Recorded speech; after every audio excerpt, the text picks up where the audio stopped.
You know what? Taking care of business is what this team does best. Raptors coming into the game facing the lonely Cleveland Cavaliers at 8-24. The Raptors coming into the game 24-9. Look, you had to come in and win this game. I don't care what the score was. You had to come in and win it. Was it pretty? Maybe not so much at times. But the Raptors do come away with the 126-110 victory over the Cleveland Cavaliers. Kawhi Leonard ties his season high in points. He had 37. And I'm going to break down some players because quite a few guys in this game I was impressed with a ton. I mean, Kawhi obviously because he's a stud. But let's break this puppy down. When you win every quarter, you're going to win the game. Mathematically, that is correct. The Raptors win the first quarter by 6 points. I don't know what the heck that was. 34-28, they make their shots. They only give up 28 points. Solid first quarter. Second quarter rolls around and the offense starts to struggle a little bit. You only score 25. You give up 24. You're +1 at the break. You're up 7. All right, so up 7 at the half. Again, remember, no Kyle, no Serge, no JV, and Danny Green. We knew he was a little bit, we knew his knee or ankle or whatever it was in the last game. He was feeling a little bit off. He does not play today because of that. So a lot of guys are having problems with this team health-wise. So it's the next man up that has to do their job. So who came in for Danny Green today? Maybe not in the exact position of Danny Green, but OG Anunoby got the start. And man, did he start out good. I think he had 14 points at the half. He was draining every shot. He looked comfortable. He looked great in the game today. Now, third quarter, you want to get things cooking. All right. Offense was great in the third quarter by the Raptors. Problem, the defense wasn't all that great. You give up 41 to a team who is not very good offensively. You score 40. You're only -1. You're +6 after 3 quarters of play. You go to the fourth quarter, and my feeling, and I'm going to get to this in a second, I did not want to see Kawhi Leonard in this fourth quarter. I'll tell you guys why after the game here. And the Raptors do end up having to bring Kawhi back in the game. It was a 5-point game at one point. You had to get him back out there. Raptors pull away, and they're +10 in the fourth quarter. Like I said, winning by 16, 126-110. Reason why I did not want to see Kawhi Leonard in the fourth quarter. Guys, hear me out here, all right? We have not seen Kawhi Leonard play on a back-to-back at all this year. And as expected early on, I don't know if I just jumped for you guys. It did on my screen. If it didn't, then I feel stupid saying it. But anyways, we haven't seen him play on a back-to-back whatsoever this year. And Raptor fans are getting antsy. And to be honest, I kind of am too. Because this is game, 35, 36 of the season. I think it's game 30, 34? I don't know. Something along those lines of the season. Look, we're getting close to that mid-season mark. I want to start seeing Kawhi in those back-to-backs. Now, let's break down this back-to-back. You're playing Cleveland today. Now, Kawhi Leonard did play, where is he here? 32 minutes. So it's not a ridiculous amount, but he did play quite a few minutes. I didn't want him to play the fourth quarter because you're playing Cleveland today. You have Philadelphia in Philly tomorrow night. And then you have the Christmas break of 3 days off or whatever, 3 or 4 days off or whatever it is. So my thought is, you get out to a big lead today, you sit Kawhi for the fourth quarter, and you play him tomorrow. Why do I do that? Well, then you have the time off afterwards, so if he's gassed after that game tomorrow, you have time to regroup. If you're going to do it, I think this is the time to do so. He played 32. For God's sakes, he scored 37 points in 32 minutes. He was shot 12 of 16, 11 of 12 from the line. He was getting the contact. He was getting the calls. I think since Nick Nurse laid into the referees, they've actually realized, oh wait, Kawhi Leonard's a great player.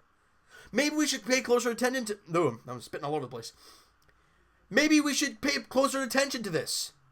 And it looks like they did in the game today. Most calls on Kawhi were called. He shot of 11 of 12 from the line. He was 2-4 from 3. He had a +1 on the floor. He had a steal. And he was +11 on the floor. He had a great night tonight.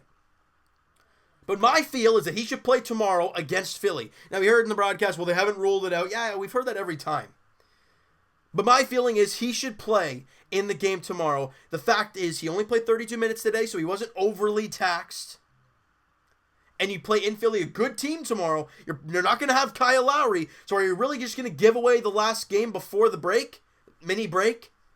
I don't think so. I'd love to see them go out, win that game tomorrow, and have won, 3 straight games going into the Christmas break? That's the way you want to feel, and beat a very good team on the road. That's what you want to feel tomorrow. I'm not saying we're going to beat Philly, even with Kawhi, because that is a very good team over there in Philly.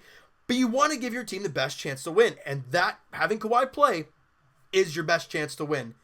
Because not only do you not have Kyle, and if you don't have Kawhi, and Serge Ibaka might not even be back, who knows about Danny Green? This team could be really shorthanded facing them tomorrow if Kawhi does not play.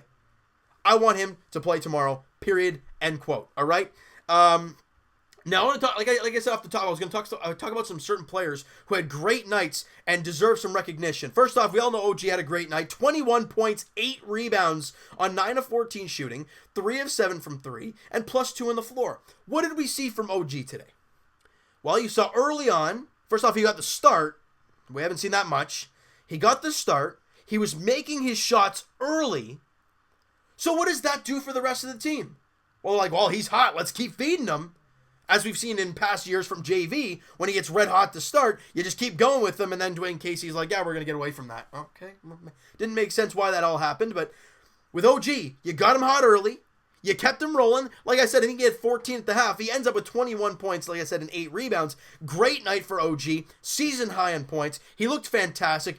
By the way, that beautiful back, when he backed some guy down and then spun around, it was just beautiful. Beautiful moves all around from OG and the ferocious slam. That was quite nasty.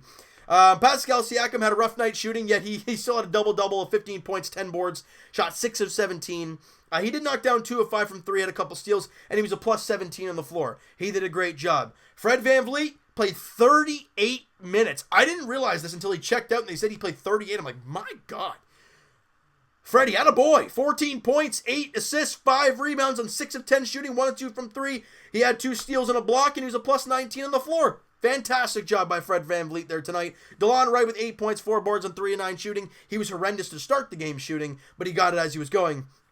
And a guy that I would love to give player of the game, but I have to give it to Kawhi Leonard. My runner-up, OG. Anyways, in the conversation, you could say, Norman Powell. Now, it's only his second game. I think it's the second game back from coming off the injury.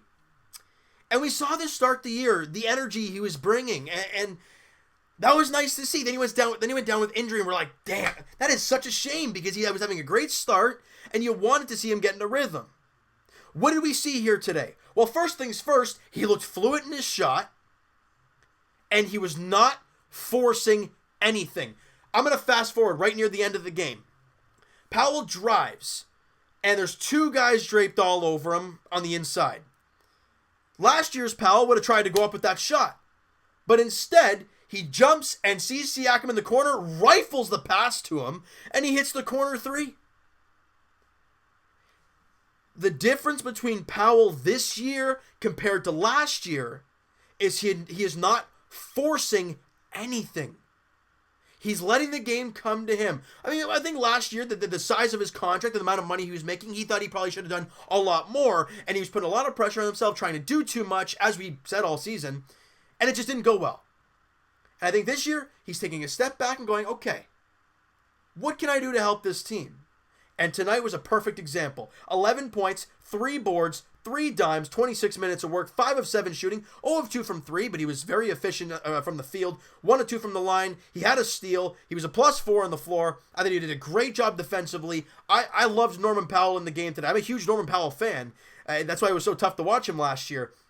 But watching him come out there tonight and do a great job, fantastic. Fantastic job by Norman Powell. And guys, I know for Lorenzo Brown, there's a lot of haters out there for Lorenzo Brown, but I got to say, what I saw defensively from Lorenzo there tonight was fantastic. What did he have? He had 3 steals in the game today. He was active defensively. He knocked down, he also had 7 points and 3 of 6 shooting. He was a plus player on the floor. I thought he had a fantastic job tonight. Look, this team did not play a picture-perfect game tonight. They didn't. They're still missing a lot of key guys. Look at the starting. Who has played the most, what is the group that has played the most starting time this year? Well, you've had Lowry, Kawhi, Danny Green, Serge, and Siakam. Well, how many of those guys, those 5, did not play today and have really not played lately? I mean, Danny Green was an Iron Man, didn't play today, but 3 of the 5 guys that I just mentioned as your main starting unit were not in the lineup today. And I know you're facing a team like Cleveland. I get that. But the Raptors go out today, and they get the job done on home court. They do it. And now now you're focused. Everybody's focused, including myself. That was a great win. We can enjoy it for now.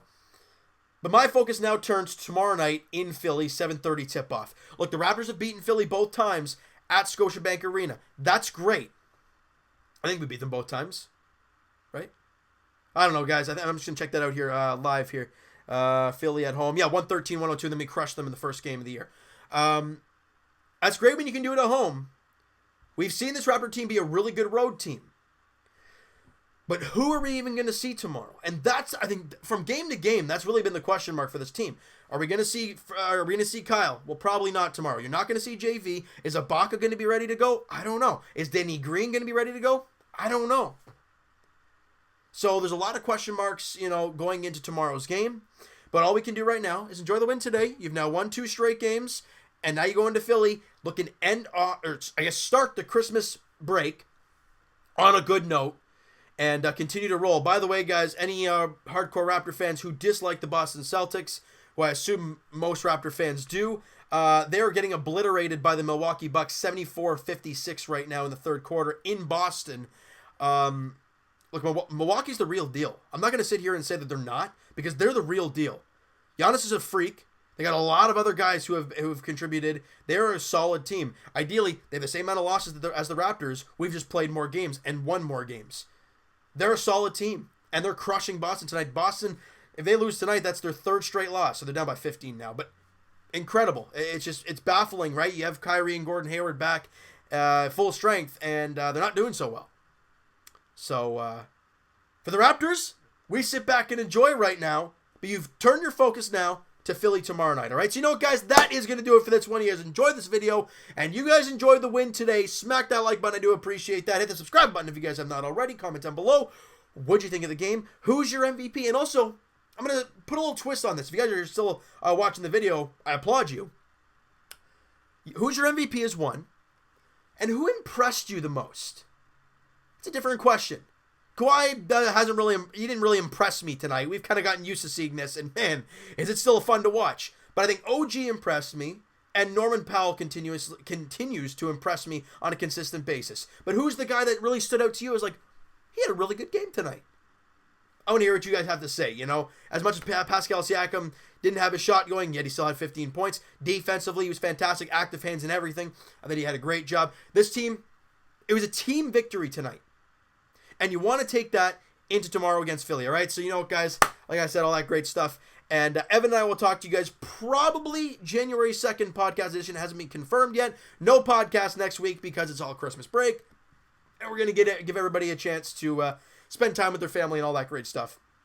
Links are in the description, guys. If you guys not follow the podcast channel on YouTube, guys, go do that down below. It's all the links are in the description. That and the iTunes link for the podcast are down below. Please, guys, go support that. Check that out down below. Twitter is also down below, guys. Follow up, send me a DM, do all that great stuff. And I will talk to you guys Leafs edition tomorrow night as they welcome in the New York Rangers. The Buds look for their 3rd straight victory, coming off 2 gigantic wins, 6-1 and 7-2 against the Devils and the Panthers. You're facing a better New York Rangers team at home on a Saturday night. You look to keep that thing rolling for the Leafs, looking for their 3rd straight victory in their second last game before the Christmas break. And as for the Toronto Raptors, guys, we will talk to you guys tomorrow night as we've been trying to tee up here. As Raptors head to Philly, taking on the 76ers, a very, very good Philadelphia 76ers club. 7:30 tip-off in Philly. No Kyle Lowry in that game. No JV. Ibaka and Danny Green are questionable. We're going to have to wait and see how this all plays out. But it'd be so good to see 3 straight victories going into the break. That would be fantastic. I hope you guys enjoyed this video. We'll talk to you guys then.